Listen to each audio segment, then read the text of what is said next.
Este es un episodio del Dr. Miyazaki. ¿Qué comer en la diabetes? En cuanto al contenido de la alimentación, primero hay que considerar que el combustible principal del ser humano es la grasa. La grasa ha sido el combustible principal del ser humano a lo largo de su historia.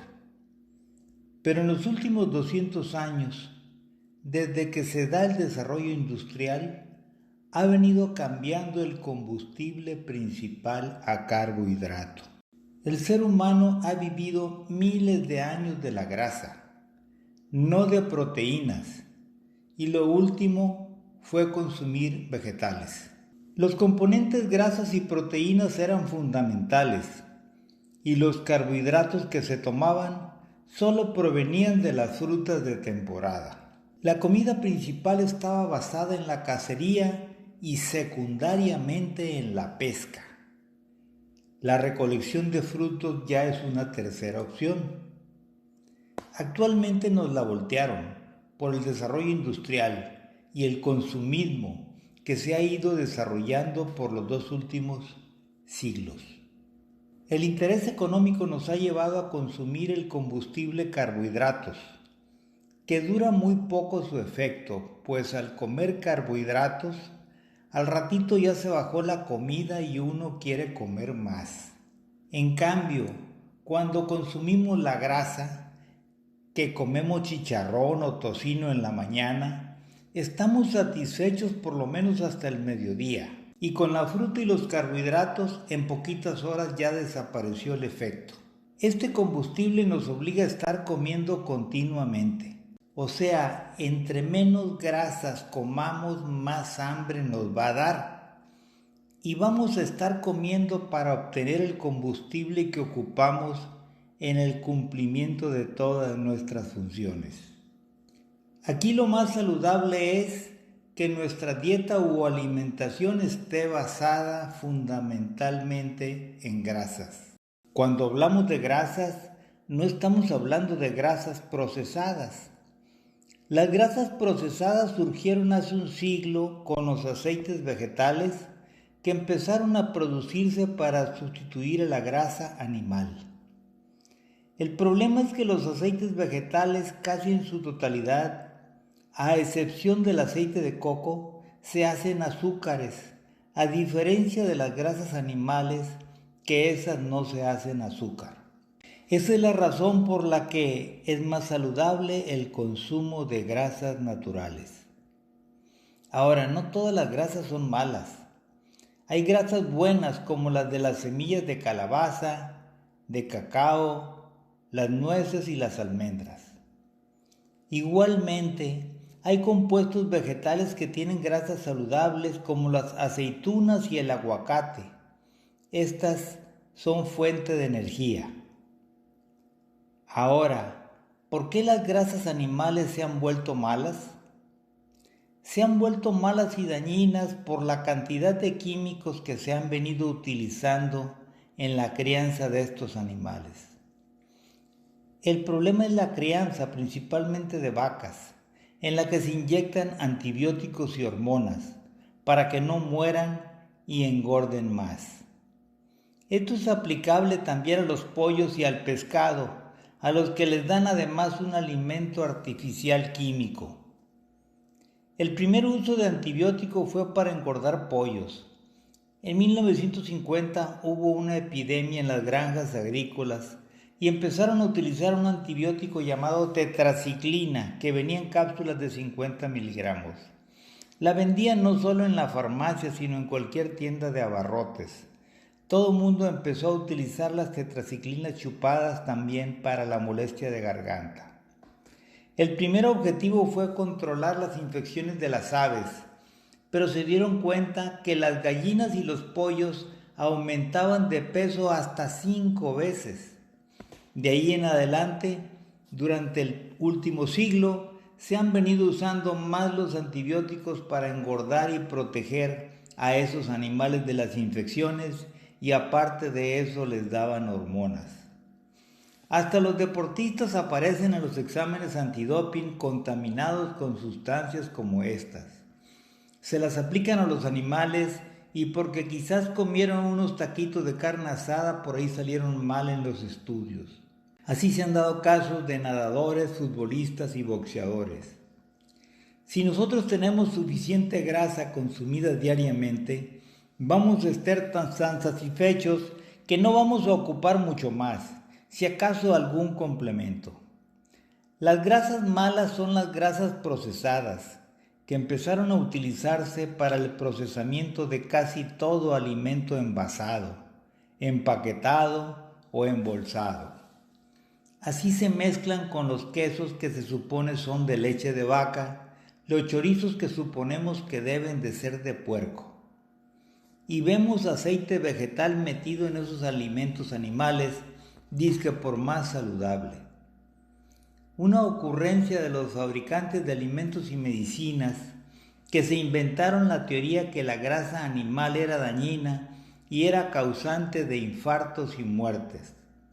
Esa era la única manera de obligar a la gente a que dejara de consumir la manteca de puerco y el sebo de res para los guisos y empezar a consumir los aceites vegetales. Si hay algo que causa los hígados grasos o las grasas de órganos internos, no son los chicharrones, no son las grasas animales, sino que son las grasas vegetales, los aceites vegetales que se transforman en azúcar, y ese exceso de azúcar va a convertirse en el cuerpo en grasa acumulada alrededor de los órganos. Por esa razón, si nosotros queremos corregir una falla de hígado graso, por ejemplo, aquí nadie se escapa.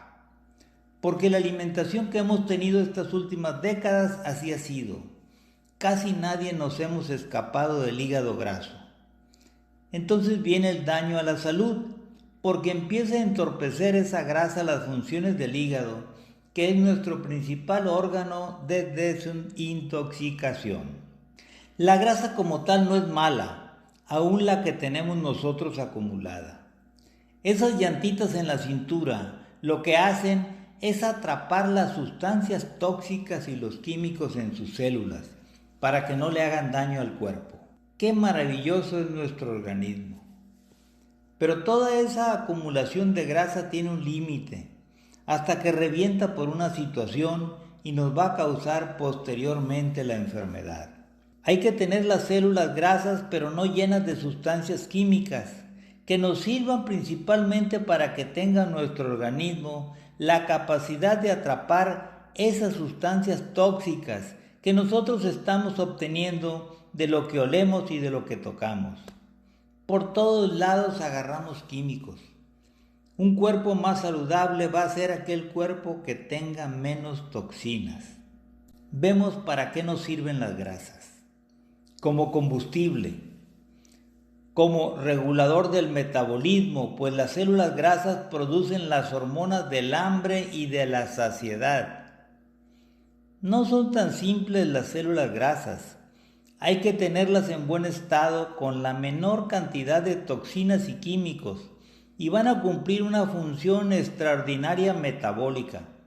Ahí se producen la hormona leptina, le avisa al cerebro cuando nos llenamos, y la hormona grelina le avisa al cerebro cuando tenemos hambre. No se conocen las funciones completas que tienen estas hormonas, pero sí se ha descubierto durante los últimos años que ahí está la regulación de nuestra velocidad de trabajo del organismo y de todos nuestros órganos. El segundo grupo de nutrientes de los alimentos, las proteínas. Las proteínas son indispensables para la construcción de todos los tejidos del cuerpo, de los diferentes órganos. Sus componentes son los aminoácidos. Una parte los produce el cuerpo, 11 se llaman aminoácidos no esenciales y el resto, 9, tiene que tomarlos del exterior, son los aminoácidos esenciales. Hay algunos más importantes como el triptófano, que es un precursor de la hormona del sueño o melatonina y de la hormona reguladora del estrés, que es la serotonina. El aminoácido leucina, que estimula la producción de insulina.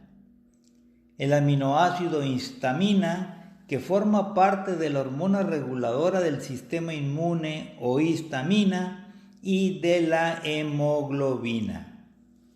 El aminoácido treonina, estimulante de producción de anticuerpos y de colágeno, que es la pega de todos los tejidos.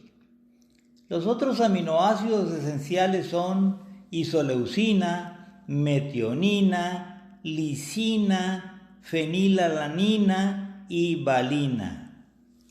Las proteínas también sirven como combustible, además de que sirven para construir tejidos. Por esa razón, cuando un agente come proteínas de más, el organismo va a utilizar lo que necesita y también se va a transformar en combustible, se nos puede hacer azúcar. Y entonces, ¿cómo regular el consumo de proteínas? No es bueno consumir proteínas de más. El requerimiento de proteínas del ser humano es 1 gramo por cada kilogramo de peso. Dependiendo del padecimiento, a lo mejor se tenga que restringir en muchos de estos casos al 50%. Por ejemplo, en las personas que tienen enfermedades crónicas como nefropatía o cáncer. ¿Y cómo calculamos el consumo de proteínas? Si consumimos carne, por cada 100 gramos de carne hay 20 gramos de proteínas. Un huevo tiene 7 gramos de proteínas. Los lácteos también, por cada 100 gramos, 20 gramos de proteína. El pescado, por cada 100 gramos, solamente 10 gramos de proteína. Entonces las proteínas en ese sentido son fundamentales para la vida, pero el consumo, si es moderado, muy bien. Los carbohidratos es lo que más tenemos, lo que más consumimos en todos los supermercados, pues están en el 85% de los productos de esas tiendas. Ahorita viene azúcar hasta en los quesos y es fructosa regularmente o un derivado de alcohol. Se añadió a los refrescos porque costaba 50% menos que el azúcar de caña. El problema de la fructosa es que es adictiva y más adictiva que las drogas, así como la morfina.